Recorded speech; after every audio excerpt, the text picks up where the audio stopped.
So not only do we have to fight the forces of kufr and shirk and ilhad and al-maddiya, like all of these outside ideologies that are coming and attacking Islam, there's a tendency within Muslims to actually think that they're holding on to Islam while directly violating the Quran openly, and still think that they're holding on to Islam.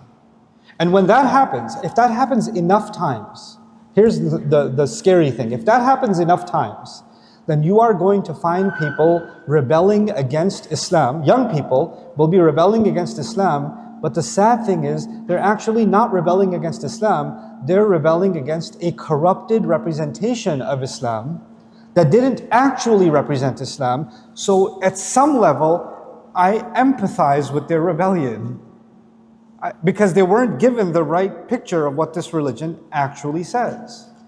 To wrap this up really quickly, I'll give you a very small example. About 2 years ago, I was studying Surah Al-Talaq with my team. We spent about 200 hours studying this 2-page surah, my team and I. And one of the things that Allah mentions in this surah very explicitly is that when a man divorces his wife, that there's a waiting period, there's an iddah period. You can call it 3 menstrual cycles, whatever you want to call it, there's a period. In that period, he may not expel her from what Allah calls their house. It's technically the man's house, but not in that 3-month period. لا تخرجوهن من بيوتهن. Don't take them out of their homes. So even though the marriage is over, during that iddah period, who does the home belong to now? The woman. It's hers. And since it's hers, now Allah expects, obviously a marriage comes to an end because they couldn't get along. But now Allah is expecting a level of ihsan from him, a level of goodness, a level of ma'roof, a level of care that he couldn't even show in the marriage. He has to show it in the iddah period. لا تضاروهن لا تضيقوا عليهن. Like there's so many conditions. He has to be the best he's ever been in the entire marriage during the iddah period, and he cannot make her life difficult in that time, in this time. I've traveled across the Muslim world, and divorce is a phenomenon that happens.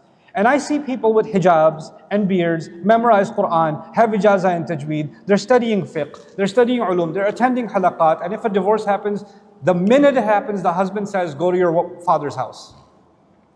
Or he calls his father and her father and says, come pick up your daughter. And when he's done picking up, then they're going to pray Isha and recite Surah Al-Talaq, لا تخرجوهن من بيوتهن. Right? So this, in other words, they look religious. They look like they're committed to Islam. They're huffaz, they're committed to the masjid, they're doing sadaqah, they're crying for Palestine, all the things are there. And then at the same time, there's a direct open violation, not even hidden, open. And it's not being done by 1 or 2 people. It's being done by hundreds of millions of people openly, and everybody's okay with it. As if the Quran didn't say anything about that. This is what scares me more.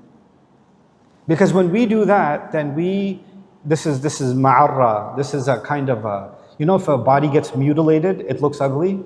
Islam is something beautiful. When we forget what the Quran was actually telling us, then it looks like Islam, but it's actually a mutilated, ugly thing. And we're expecting our generations to find it beautiful, right? But they're not seeing the beauty of it. So this is actually what I think is a really serious component of what needs to happen internally. We have to clean house. We have to re-educate the ummah on what Allah's book is actually demanding from us as a society and as a culture.